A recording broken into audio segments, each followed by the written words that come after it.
Good morning, friends. Mark Holmes here with my buddy Cowboy Joe Boo, as well as Joe Bear in the house. And as always, I want to thank you guys for watching, commenting, subscribing, and being part of the Joe Boo Sports Report. Without you guys, this literally does not work. So let's get open for business here, and let's wake up those football gods. Wake up here on Hangover Monday. But for the Cowboys, we did not lose. We didn't lose. We honestly did not get a loss. So although we didn't lose, we actually dropped in the standings in our division. And actually, as you look over here, I don't know if you guys can see this morning, but our standings, the Eagles, if the playoffs were to start today, the Eagles would still be a playoff team at 3-5-1. 3-5-1, the Eagles would be a playoff team and probably would get bitch slapped in the first round of the playoffs. I'm just saying, probably. It's no guarantee, but probably would be. And have the 19th pick in the draft. The Eagles got problems. The Eagles got real problems. They got an aging team.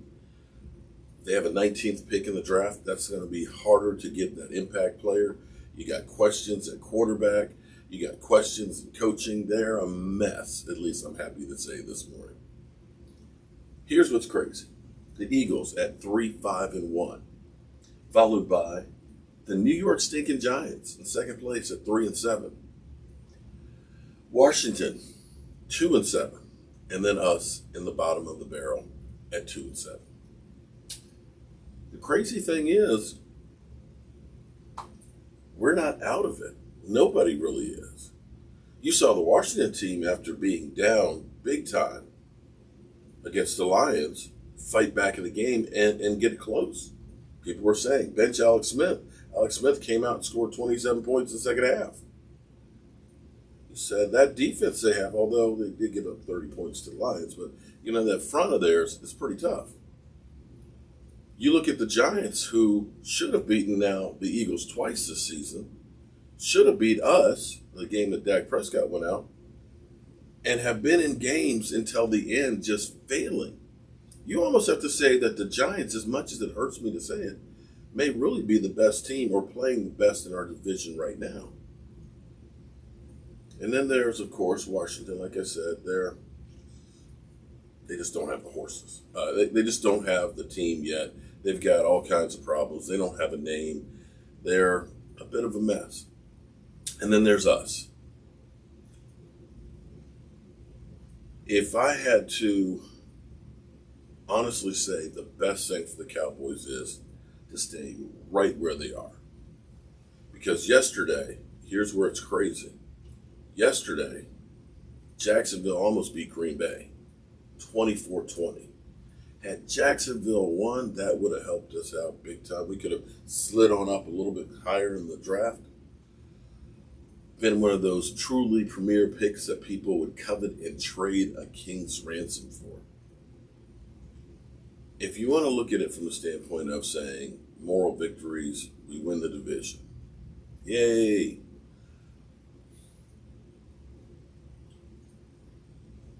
The reality is, those later round picks, you won't be as impactful as it would be if you're in the top three. Take a look at 2015. 2015, which was abysmal. 2015, which we hated to go through. 4-12. Right now, 4-12 sounds pretty good because that's 2 more victories than we got right now. But that 4-12 brought Dak Prescott, brought Zeke Elliott, brought Jalen Smith, and Anthony Brown. 4 guys that have been on our team now for 5 years. That's pretty good in a draft. Let me say it. That's freaking insane. When you think about the 2009 draft, where everybody we drafted was out of the NFL within 3 years, you look at that and say, that's the cornerstone of this team.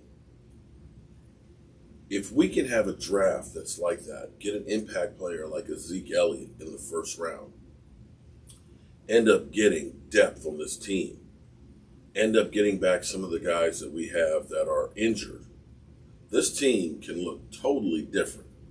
Now, here's the difference between the Cowboys and the Eagles. Yesterday's Eagles team was playing healthy. They got back a lot of the players that they were missing the first part of the season. They got Alshon Jeffries back. They got Dallas Goedert back. You know, they got some offensive linemen back and everything. I mean, they got most of their team back. And yet they scored 17 points against the New York Giants. 17 points. Maybe they need to go back to practice squad players. I don't know. Now, for the Cowboys, it's kind of a crossroad now.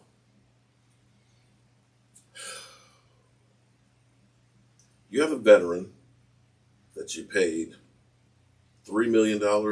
That's potentially $6 million, depending on the amount of playing time, I think. If that's the case, if he has to have X number of snaps, and I can save $3 million if he doesn't reach those, I'm looking at this and saying, Garrett Gilbert, you're my guy. I want to see what I have from you. Your stock has risen from the game you played last week. Andy Dalton's a veteran. You got plenty of film on him. He's not under contract for next year. To me, I'm playing that guy because it felt like not only was his play better, and I know it's a small sample. Sometimes a new guy gets in their first game, they play really, really well. But I'm going to ride him until the wheels fall off and find out, is this my backup for next year? The team seemed to respond better to him. Now, some people say, well, you know, the season's not over. You really need a veteran out there who can do some other things. And that may be the case. But thus far, other than taking over for that drive against the Giants, you saw nothing. You really saw nothing from Andy Dalton that says, yeah, he's great. He can lead this team. The second question is, do you want to win those games? The Eagles have a tough road to hoe. They've got the Browns next week. Now, the Browns aren't exactly great. They barely beat Houston 10-7 in bad weather. But I dare say they're better than the Eagles right now. They got to play New Orleans. They got to play Green Bay. They got to play Seattle. Seattle, who currently is actually third place in their division with 6-3 record. Who would have thought that the Cardinals would be leading their division, followed by the Rams? Who would have thought that the Miami Dolphins would have a winning record right now? The Miami freaking Dolphins. It's crazy. But last night, we even saw the Baltimore Ravens fail. You look and say Lamar Jackson isn't quite as good as his MVP season last year. So anything can happen in 7 games. Again, what do you do if you're the Cowboys? To me, I think Gilbert deserves the opportunity to start again. I think you really do. He came in, he played well, he's got a lot to learn, and the final question is, Andy Dalton is still on the COVID list, and we haven't heard anything about him being close to getting off of the list, which to me is the longer you're on the list, then maybe the more you have those symptoms. I don't know. But this is now going in past the second week, isn't it? So if he's not out of it by Wednesday, then it's Garrett Gilbert, I think, that gets the start. But who knows? We'll have to wait and see. We'll see if Stephen Jones speaks this morning. Jerry Jones is always on tap on Tuesday, and we'll follow what happens when they get back on the field on Wednesday. The NFC East, 10 victories between all of the teams. That's freaking insane. The Steelers almost have that many wins by themselves. That's a disgrace. But hey, the Eagles got the teeth kicked in yesterday, so there's that. All right, guys, I hope you have a great Monday. We'll be here tonight, 9 o'clock Eastern, getting ready for the Minnesota Vikings, a game that Cowboys have a chance. I mean, you got to look at it and say it's Kirk Cousins, and they haven't exactly been lighting the world on fire. I'm not saying that we're a good team, but, you're going to win some of these somewhere along the line. I'll see you tonight.